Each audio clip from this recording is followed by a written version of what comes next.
Chị điệp số bằng bọn ọc nè nơiក្នុងវីដេអូនេះខ្ញុំនឹងមកចែករំលែកពីរបៀបឆុងម្សៅត្រាំជាមួយនឹងម្សៅត្រឡោកស្វាយលីគ្នាឬក៏មុនថ្មីអាចសាកល្បងធ្វើរបស់គ្នាបានហើយខ្ញុំក៏ទិញនឹងធ្វើលើកទី1ដែរសាកវិជាទាំងអស់គ្នាជាដំបូងយើងមានម្សៅត្រាំនេះចំនួន1ស្លាបព្រាខ្មៅហ្នឹងដាក់ចូលមក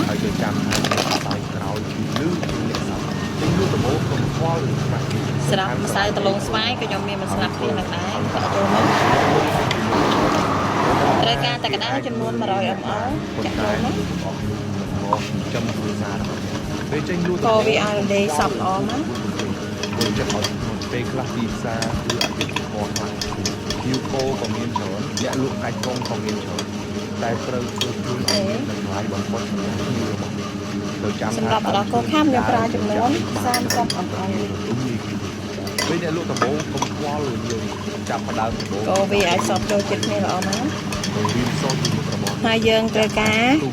កែវលេខ22ចំនួន1កែវហើយនឹងប្រកបអត់ទៅបើសិនជាម្ដាយអូខេហើយកូនចាំអូខេដូចនេះតែយើងខ្ញុំដល់ប្រយោជន៍ចាំទៀតចេញលក់ដំបូងគ្រប់ពេលដែលលក់បានលុយច្រើនចាខ្ញុំប្រើគុជស្រួយគុជកំខៃរៃbrown sugar នេះ